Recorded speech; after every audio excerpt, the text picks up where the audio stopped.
Alors, là, on a vu que il y avait une très forte probabilité qu'il y ait plus d'une faute, tu vois, dans le Coran. Maintenant, on va se pencher sur le sens de Ehed. Ehed, c'est littéralement, on va le traduire, nous, par unicité. Non pas dans le sens, c'est la traduction, mais dans ce que ça représente par rapport à ce verset précisément. Moi, j'ai mis l'unicité face à la diversité. En fait, on va se rendre compte que, en nous disant ça, Allah, il nous met une séparation. Là, on voit une grosse séparation en fait entre lui et nous. D'ailleurs, c'est pas de lui, c'est même pas. Tu sais, tous les jours, on a des abus de langage quand on parle comme ça, c'est même pas qualifiable en fait. Donc, l'unicité contre la diversité. En fait, Allah, quand lui, ça va être le créateur, nous, on va être la création. Quand, tu vois, quand on voit des gens on les appelle les créateurs, des gens qui ont inventé des choses, etc. Allah, lui, il a créé quelque chose à partir de rien. Il a tout créé à partir de rien.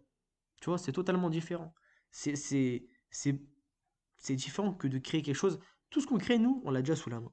Ça vient de matériaux, ça vient de savoir qu'on a acquis dans le passé. Tout ce qu'on a, en fait, c'est des dons, en fait. On nous a donné quelque chose. Contrairement à Allah, qui lui, là, de base, en fait. C'est quelque chose qui lui appartient.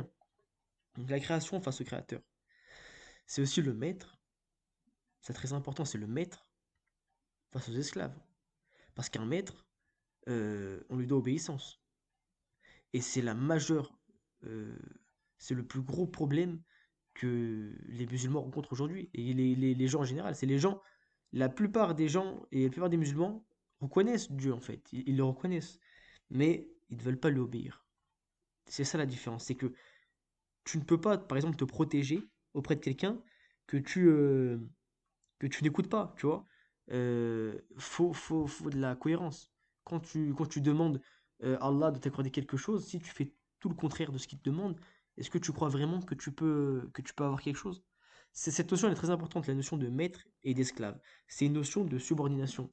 Tu vois, même dans la relation qu'on a, en fait, on est subordonné. Pour ça que les musulmans, on est des soumis, en fait, des soumis à Allah. Quand les gens nous disent, ouais, vous savez quoi, la femme en islam, elle est opprimée. Ouais, c'est sûr, elle est opprimée, bien sûr. Elle est soumise.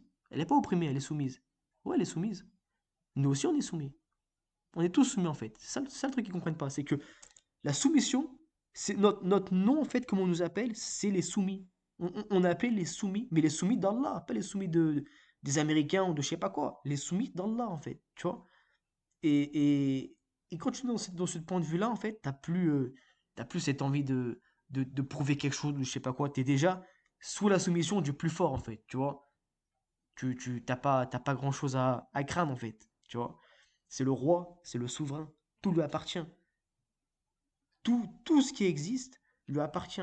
Et nous, on est ses servants. Nous, on est là pour le servir, entre guillemets. On est là pour l'honorer, tu vois. Pour l'honorer, pas pour l'honorer dans le sens... non, on n'est pas là pour l'honorer. On est là pour, pour essayer d'être des servants, en fait. Mais il a besoin de rien. C'est ça la, la nuance, en fait. C'est qu'il a besoin de rien.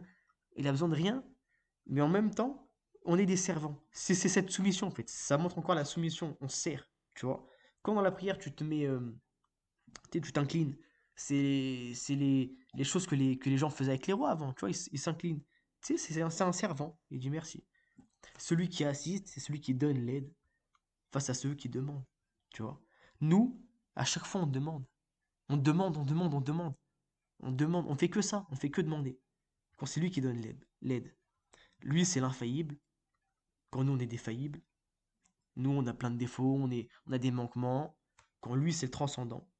Et nous, on est les transcendés. Nous, euh, on n'est rien en fait.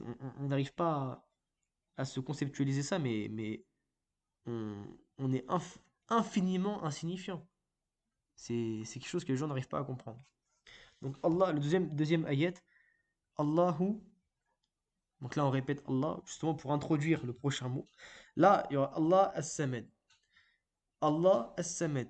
Il répète dans une ayat dans une surah de 4 ayats, il répète deux fois le mot Allah.